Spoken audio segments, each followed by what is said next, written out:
আসসালামু আলাইকুম, আমি সিদ্দিকা চলে আসলাম আরও নতুন আরেকটা ভিডিও নিয়ে। আশা করি যে যেখান থেকে আমার ভিডিওটি দেখছেন আল্লাহর রহমতে ভালো আছেন। এখন কিন্তু অসুস্থতার কারণে আমি কন্টিনিউ ভিডিও করতে পারি না, আর অনেক দিন পরে আমার ফ্যামিলি ব্লগ শেয়ার করব আপনাদের সাথে। আজকে সারাদিনের টুকিটাকি কাজকর্মগুলোই আপনাদের সাথে শেয়ার করব। আমি এখন গোটা গুছিয়ে নিব, গুছানোর জন্য এসে পড়েছি। এখন হচ্ছে এক রুমের বিছানাটা আব্দুল্লাহ এলোমেলো করে রেখেছিল, তো সেটাই এখন গুছিয়ে নিচ্ছি। গুছানোর পরে হচ্ছে আমি ড্রয়িং রুমটা গুছাতে এসেছি। তো আব্দুল্লাহ আমার সাথে এসেছে, ও গুছাবে, তো ওর মতো করে সোফাগুলো গুছিয়ে নিচ্ছে। আর আমি মনে করি বাচ্চারা কাজ করতে চাইলে ওদেরকেও কাজ শেখানো দরকার। আর সোফায় আমি যতটুকু না সময়ে বসে কাটাই, তার চেয়েও বেশি আব্দুল্লাহ বসে থাকে, শুয়ে থাকে। তার জন্য ওকে সবসময় বলি, তুমি যখন শোবা তারপর যখন বসবা, উঠার পরে সোফাগুলো গুছিয়ে তারপর আবার যাবা। তো দেখা যায় এরকমভাবে ও সবসময় শোয়ার পরে বসার পরে যাওয়ার টাইমে এভাবে গুছিয়ে রাখে। তা আবদুল্লাহ সবসময় সোফাগুলো গুছায়, আমি তেমন একটা গুছাতে হয় না। সকালে শুধু আমি গুছাই, আর সারাদিন ও এলোমেলো করে, ও গুছায়। তার জন্য আমাকে মাঝে মধ্যে খোঁটাও দেয় যে আমার সব কাজ ওই করে দেয়।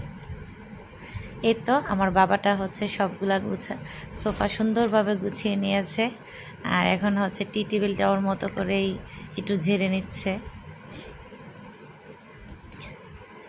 আর আমি কিন্তু এখন ফ্যামিলি ব্লগ আর হাতের কাজের ব্লগ কোনো ব্লগই ছাড়তে পারি না।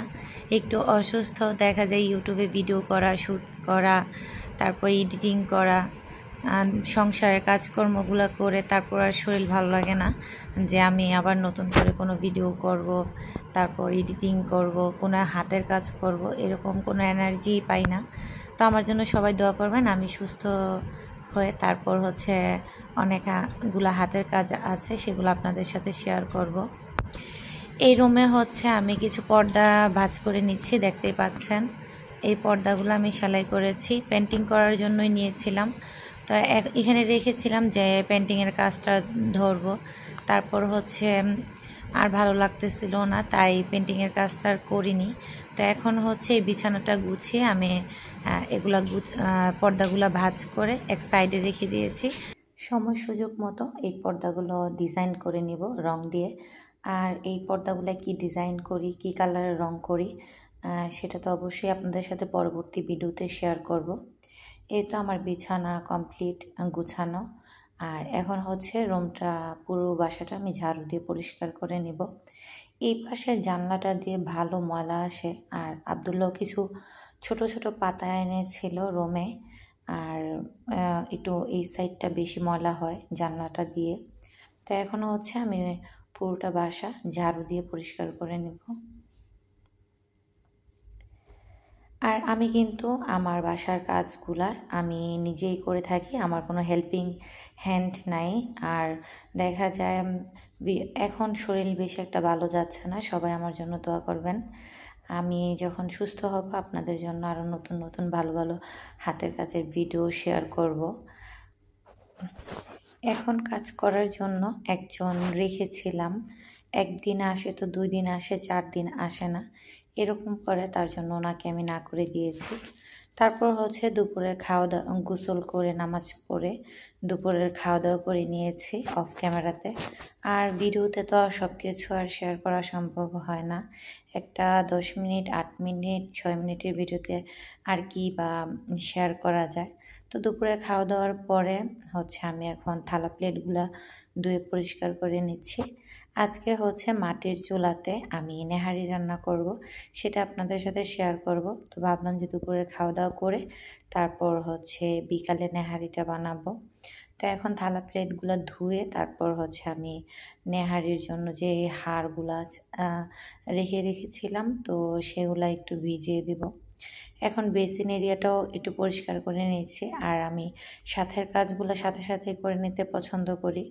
দেখা যায় যে কাজটা করি সেটা করে একবারে পরিষ্কার করে তারপর হচ্ছে চলে যাই। এই তো এটা আমি ফ্রিজ থেকে এখন নেহারির হাড়গুলা নামিয়ে এনেছি, এখন এটা ভিজিয়ে রাখবো, বিকাল টাইমে নেহারি রান্না করব। আর আমি শখের বসে হচ্ছে লার্কির চুলা বলতে আমি একটা সিমেন্টের চুলা কিনে এনেছি, আমাদের চিলেকোঠায় বসিয়ে রেখেছি। তো সেই চিলেকোঠার মানে সিমেন্টের চুলাতেই আমি লার্কি দিয়ে নেহারিটা রান্না করব। ঈদের থেকে শুরু করে আমি দেখা যায় গরুর মাংস, তারপর কিছু কিছু সময় ওইটাতে রান্না করি, শখ করে আর কি। তো যেহেতু এগুলো অনেক বড় বড় হাড়, তো আমার ছোট পাতিলে আমি লাড়া মানে লাড়াচাড়া দিতে সমস্যা হবে, তার জন্য আমি একটা বড় একটা পাতিল নিয়েছি। তো নেহারিগুলো ভালো করে বটি দিয়ে পরিষ্কার করে নিয়েছি, নিয়ে এখন ভালো করে ধুয়ে তারপর হচ্ছে আমি পাতিলে নিয়ে নিব। আর এই নেহারি রান্নার রেসিপিটা হচ্ছে আমার বাবা আমাকে শিখিয়েছিল এই নেহারিটা কীভাবে রান্না করতে হয়। রান্না করার পরে কিন্তু অনেক মজা হয় নেহারিটা। আবদুল্লার বাবাকে আমি যতবার রান্না করে খাইয়েছি ততবারই কিন্তু আমার অনেক প্রশংসা করেছে। একবার আমার ছোট ননদকেও বানিয়ে পাঠিয়েছিলাম, তো আমার ছোট ননদও কিন্তু অনেক পছন্দ করেছে নেহারিটা, যে অনেক মজা হয়েছে ভাবি রান্নাটা। তা আপনাদের সাথে কিন্তু কথা বলতে বলতে আমি সামান্য একটু হলুদ, একটু মরিচ, তারপর হচ্ছে আদা রসুন বাটা, দারচিনি, এলাচ, তারপর হচ্ছে লবঙ্গ, সামান্য একটু তেল, তেলের পরিমাণটা আমি এখন কম দিয়েছি, দিয়ে মাখিয়ে এখন হচ্ছে আমি লার্কির চুলায় বসিয়ে দিয়েছি। এই যে দেখতেই পাচ্ছেন আমার হচ্ছে সিমেন্টের চুলা, এটা আমি এখন আপাতত চিলেকোঠায় রেখেছি। নেহারিটা হওয়ার পরে আমি হচ্ছে রান্না যখন কমপ্লিট হয়ে যাবে তখন কিছু পেঁয়াজ আর কিছু রসুন কুচে তারপর হচ্ছে বাদামি বেরেস্তার মতো করে একটু বাগার দিয়ে নেব তেল দিয়ে, তাহলে সুন্দর একটা ফ্লেভার আসে, সুন্দর একটা গ্রান আসে, খেতেও কিন্তু অনেক ভালো লাগে। আর নেহারি রান্না করেছি, রুটি বানাবো না তা কি হয়। আর আজকে আমরা রাত্রের জন্য নেহারি আর রুটি খাবো। তো রুটিগুলো বানিয়ে নিয়েছি, এখন হচ্ছে ছেঁকে নিচ্ছি।